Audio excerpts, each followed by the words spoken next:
Just after midnight on September 26, 1983, sirens wailed inside a secret bunker outside Moscow. Red lights flashed on rows of green screens and a huge word, "Launch," blazed across a monitor. The Soviet Union's early warning computers were screaming that American missiles were inbound. In a concrete room buried beneath the earth, one man sat frozen. The fate of humanity hung on his judgment. Put your hands up for stories untold, echoes of glory and hearts so bold. We dig deeper where the truth will glow. Forgotten history, let the rhythm flow. Before the world knew his name, Stanislav Yevgrafovich Petrov was born on September 7, 1939 in a small village near Vladivostok. Growing up in the shadow of war, Stanislav studied hard and enrolled at the Kiev Military Aviation Engineering Academy. In 1972 he graduated and joined the Soviet Air Defense Forces, tasked with building and monitoring the nation's new missile early warning system.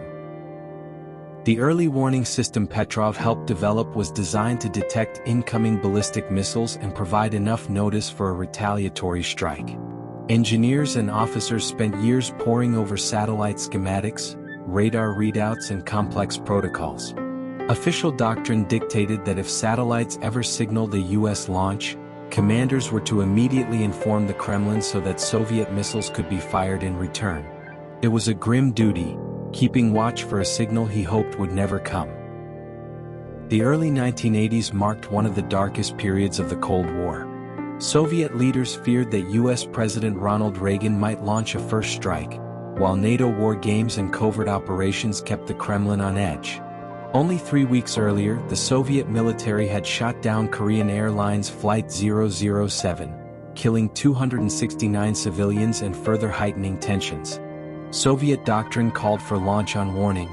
If computers detected an attack, nuclear missiles were to be fired immediately. Soviet doctrine called for launch on warning. If computers detected an attack, nuclear missiles were to be fired immediately. Banks of computers monitored satellites orbiting high above the Earth. Petrov's job was to watch these screens and notify superiors of any missile launch. On that September night, he settled in for a routine shift.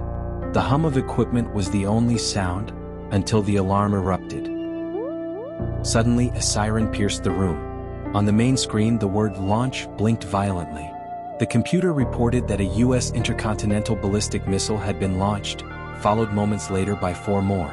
According to protocol, Petrov should have picked up the phone and relayed the warning up the chain of command, likely triggering an immediate counterstrike. He had only minutes, perhaps seconds, to act. Petrov stared at the red screen and felt his pulse race. Why only 5 missiles?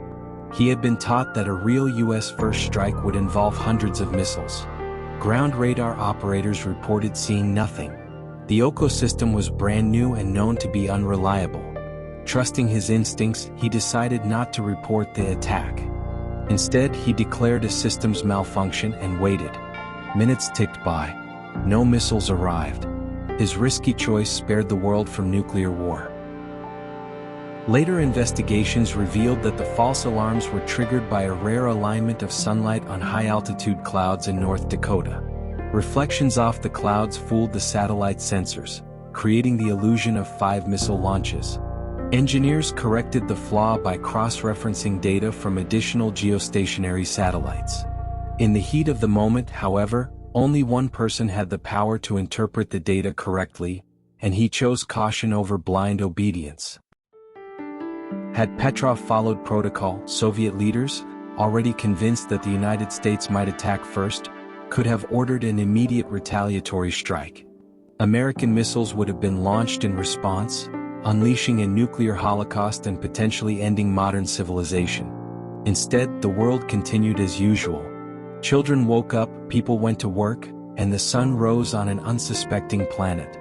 Humanity owes its ordinary morning on September 26, 1983 to Petrov's quiet courage.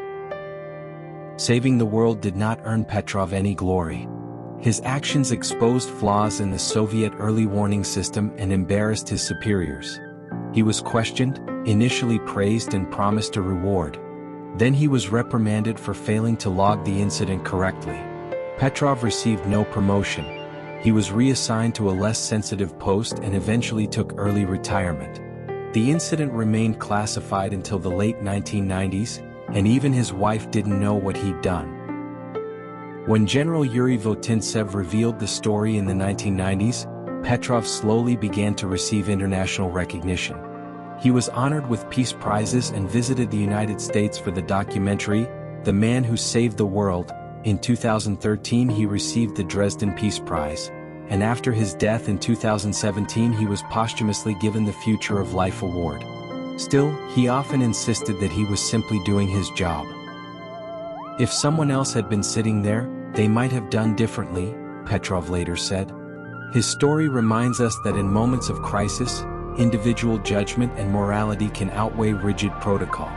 On September 26th each year, some commemorate Stanislav Petrov Day with a simple act: pausing for a minute to not destroy the world. Share his story so that more people know how close we came to annihilation, and how one quiet engineer kept the planet alive. Never forget how much difference one person can make.